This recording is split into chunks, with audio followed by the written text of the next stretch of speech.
wondered how you got into homelessness, because you're not a lawyer by background like me, and that's how I drifted into it. But you obviously ended up in a similar place to me, which is wanting to put out these videos, which you've done much better than me on YouTube. So, tell me what your path to this place was. Quite a long and winding one, but I'll keep it short. So back in 2005, I went to uni. I did civil engineering and hated it, so I kind of dropped out of uni and just kind of drifted around for a couple of years, just kind of doing different jobs and stuff. And I just knew someone, like family friend almost, who was involved in a local homelessness project. And she sort of said, go down and see what it's about. Go down to the soup kitchen. So there was a soup kitchen every Friday night, just in this kind of guild house. And I went down there and I really liked it. Basically, there'd probably be like 50, 60 people coming every week. And from there, I worked for a religious organisation, like the night shelter. At the time, I was a churchgoer. And then spent 6 years working the night shelter, which during all of that time, I knew nothing about homelessness law. So literally, I mean, I was managing the night shelter. I was kind of involved in the rough sleeper outreach. We were like doing a good job with rough sleeper counts, stuff like that. And there was forms we had to do for the council. You had to ask questions like, "Are they statutory homeless?" And I wouldn't have a clue what that meant, and had no. I don't think I'd even know what the local authority was, what it did, we got money from them. That's about all I knew. So then I went to work in Bedford Borough Council, and that's a whole other story. But just kind of saw firsthand how pretty outrageous the culture is. Certainly was there at the time. And so I ended up whistleblowing there. And so basically, I whistle blew, and my identity was disclosed, which was kind of predictable. So I went off sick I handed my notice in and went off sick for the last 3 months. And it was whilst I was off sick that I got like an old housing allocations textbook for like a couple of quid off Amazon, and I just read it from cover to cover.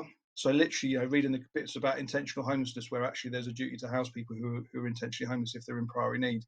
It was just kind of blowing my mind a bit, and so from that, my old colleagues would refer people to me, and so we kind of, myself and a friend of mine, John Allen, we started doing casework essentially, like kind of not knowing what we were getting into and not really knowing there were lawyers out there. It's really weird because there's nothing local in Bedford at all that's kind of, we've got Luton Law Centre, which is our closest legal centre, but I've never met anyone who's actually engaged with them. So it's kind of just making it up as we went along, or kind of reinventing the wheel, I guess, doing stuff which you would do every day, and think nothing of. And we were kind of thinking we're pioneering it really. So we kind of got some really good compensation kind of claims in and got some people housed. And from that, it just all kind of came from that really. So in one sense, we started delivering training back in 2017, I think it was, and all we were doing was just covering the material that we were using every day. So we had a really good course, we still deliver it now. And so, and from that, kind of the YouTube videos was an extension of it. But really, it's an interesting one because I always thought it was going to be for other professionals. They'd be the ones who are most interested, like other lay people, basically. So that's who I was trying to aim it at.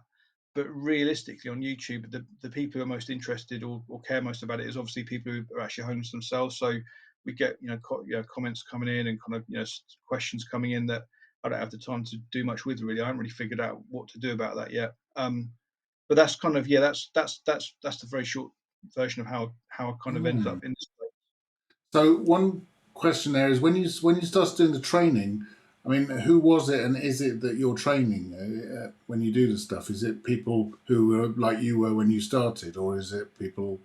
Yeah, I mean Or, that's the kind of group of people who first came to it. So we were well known in Bedford. We had good relationships with a lot of services, and so we really just started delivering it to them to start off with, mostly voluntary sector initially, and then things like the local drug and alcohol service would get people along, and we kind of went from there. So it to the stage. I remember one training in particular back in is about a few months before COVID hit, and we had about 6 counsellors in the room. We had like the head of housing at Bedford Borough Council there, and just delivered the training as we normally did. So we're quite controversial in it in terms of we don't just kind of just do dry stuff. We talk about the ethics of it really, and from that we ended up training pretty much the whole housing team in Bedford. And now it's just kind of people come from all over. So particularly, I mean, for us, COVID was useful in the sense that we regularly train people from the 4 corners of England and people that we wouldn't be able to reach otherwise. And then we do face to face as well. So I was down at a council down in the southwest not too long ago, going back there again in a couple of weeks just to do some follow up. So yes, it's mostly workers who get the most out of it tend to be frontline. The managers don't tend to attend, which is an interesting one. We often have managers sending their frontline staff, and we'll be telling the frontline staff, hey, gatekeeping's a scandal, it's not ethical, you need to do something about it. And they kind of go back to their bosses, and their bosses don't really understand any of it, so they kind of, I think, sort of dampen it down a little bit. So that's another issue we're trying to work out how to get around. But yeah, so now I mean, I don't know who we haven't trained really: social workers, police officers, IDVAs. We do like bespoke IDVA training. Obviously like street outreach teams, mental health teams, drug and alcohol teams. Antisocial behaviour officers at the council, random people basically. A real wide range. And do they sort of come to you and say, "Can you tell us more?" And then you say, "We do this training," or Yeah. Well, so people. I mean, the what we found is that with Facebook, just putting an event on Facebook will be enough to fill a room basically. So people, just the magic of Facebook, I guess it just gets around. So that's generally the first contact we have with people is they come on a day's training, and then some of them will stay kind of and been involved in the Facebook group. And other people will. It's not very often, I have to say, like in terms of the number of people we train, maybe like less than 5% probably obviously take a real interest in it. So they're like, okay, I've got some clients. They'll talk about clients in the day and that they're dealing with, and they'll be kind of outraged by it and they'll be provoked by it. And I think we'll kind of do some ongoing stuff with them. So with I've kind of got two hats. I've got the Just Us hat, which is kind of casework now, and Homelessness Best Practice, which is the kind of training and the consultancy stuff. So we're basically going to be doing case management in effect. So we kind of work with organisations who want to see the change in their area, because I think the stats in Bedford is quite remarkable in terms of how much things have changed since we started back in 2013, 2014. And so I think other services, other areas see similar problems to what we did and want to know what they can do about it. And I think we can kind of, the bit we do is we kind of say, well, look, this is what worked for us and this is what didn't work for us, and this is how you involve politicians, and this is the kind of battles you're going to have, and just the kind of real range of stuff. So ranging from the nuts and bolts of what's the definition of priority need through to the realities of making a complaint and knowing that the first stage won't be upheld. That's almost like a given, is that the first stage will never be upheld. And so that's when most people give up. So the case is, okay, what are you going to do about that? So there's kind of that angle as well. Yeah. So training is where we meet people, and then, as I say, we get to know certain teams, certain areas quite well. The thing that's really interesting to me about hearing that is that as a lawyer, I tend to think that lawyers are the only people that are sort of involved in the struggle on this. And I'm thinking, how could you take on this sort of bureaucratic machine without using legal procedures? So it's really interesting to hear that it can be done. And also, you're looking at it from a whole different but very useful point of view, like making complaints. For lawyers, we never bother making complaints because we think, what's the point? Because by the time they've done the complaint, the problem is, it'll take them too long to deal with it to get an immediate solution.